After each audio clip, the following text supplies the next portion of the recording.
A series of explosions rip through New York City. Sifting through the wreckage in search of one shred of evidence, the FBI and police are desperate for something to lead them to these ruthless terrorists. But the killers are careful to cover their tracks.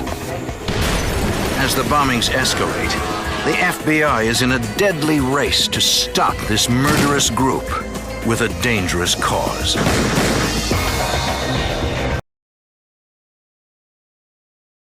In the late 70s and early 80s, a legitimate Puerto Rican independence movement took hold in the United States. But a splinter terrorist group known as the FALN was suspected of executing hundreds of bombings in major U.S. cities. I'm Jim Kellstrom, former head of the FBI's New York office. The terrorists were smart, well-organized, and deadly, and went to great lengths to conceal their identities. Agents were determined to shut them down before they hit again. 1 month after the bombing, the NYPD gets a call about a dead body in an abandoned building in Spanish Harlem. Rookie NYPD officer Ángel Poggi, on his first day on the job, goes to investigate.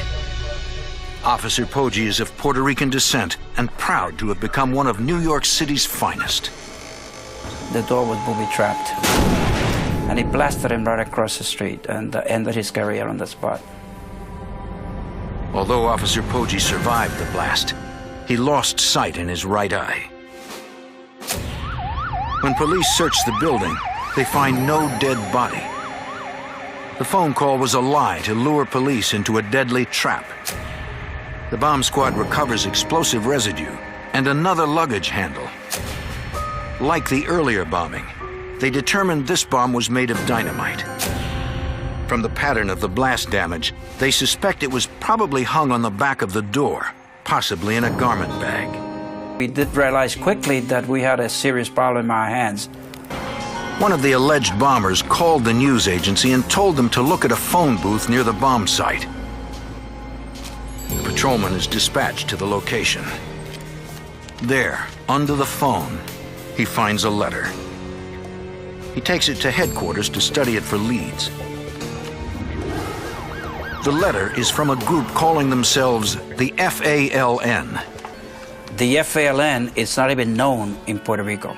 It's known to the radical, it's known to those fighting for independence, but in general, you speak to the average Puerto Rican, and the FALN is totally unknown to them. In elections, more than 90% of Puerto Ricans vote to continue to be part of the U.S., while less than 5% vote for independence. Now that 5% has turned dangerous. Their objective is to be violent and, through fear, cause the people to support them. What began as a bombing investigation is now a terrorist attack.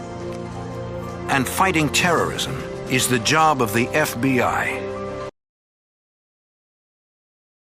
Also, yesterday we found out news that some of us dreaded, including Joe Connor, who will be here momentarily. His dad was killed by the FALN, who set off a bomb in New York City at Franz's Tavern in the 70s. Oscar Lopez Rivera was serving 70 years for his role in the FALN. They're linked to more than 100 bombings here in New York and other cities throughout the country in the 70s and 80s. He was sentenced to 55 years for seditious conspiracy in 1988, then 15 more years for trying to escape prison. And as I mentioned, the FALN blew up Franz's Tavern here in New York back in 1975, killing 4 people, including Joe Connor's dad. But this man wouldn't renounce terrorism. He wouldn't say he was sorry for what he did. He's never expressed regret. But this man wouldn't renounce terrorism. He wouldn't say he was sorry for what he did. He's never expressed regret. And so a man who set off bombs in his own country is going to be free. In particular, we welcome in Joseph Connor, anti-terrorism activist, co-author of The New Founders, What Would George Want, letting Oscar Lopez Rivera out of prison. Yep. And darned if he didn't do it. Yeah, you know, it's sad when something as horrific as this happens and it's no surprise. It kind of tells you what we're dealing with, what we've been dealing with for the last 8 years with this president. I'm at the point where it's because he agrees with him. There's no other explanation. Look, not only did he turn down the clemency in '99 from Clinton, but when we went to the parole hearing in 2011, I went there with my brother and a guy who was with my father when my father was murdered, and a woman whose husband was murdered that day. And we all, if he had shown contrition, if he had asked for apology, if he had been sincerely interested in any act like that, we would have recommended to the parole examiner, let him out, but he wouldn't do it. And he wouldn't admit anything. He lied. He obfuscated. He said things like, yeah, there were weapons and bombs found in my apartment. I don't know how they got there. I was in Vietnam. I shot thousands of rounds at people. I never hurt anybody. I couldn't believe what the American soldiers had done in Vietnam. And then I came back to the U.S. and he did the exact same thing to the American people that he accused the soldiers of doing. He's a sworn terrorist, Steve. What role, if any, do you think Lopez played in your father's death? Well, it's hard to know. The FALN only left 2 fingerprints out of the 130 bombs. They were a small, tight group. So they were all members of the conspiracy. So as a member of the conspiracy, you are, by law, responsible for all acts of that conspiracy. Osama bin Laden, Khalid Sheikh Mohammed, all the same thing. Whether Lopez planted the bomb that day or not, it's almost irrelevant. Legally, he knows. Yeah. Legally, he's responsible for the acts. Look at Joanne Chesmar.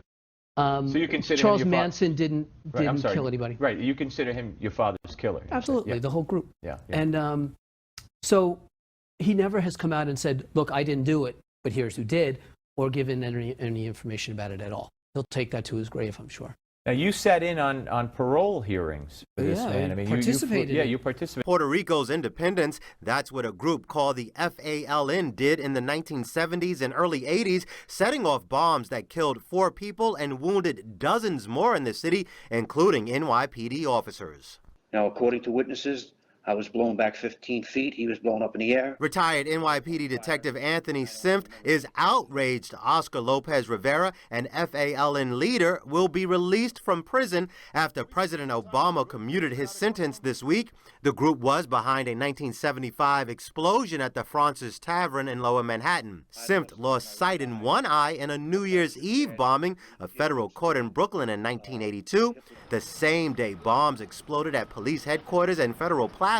He says the FALN were terrorists, plain and simple. And in the society that we live in today, we have to be very, very aware of people who are interested in terrorizing our country. And we don't know what he's going to do.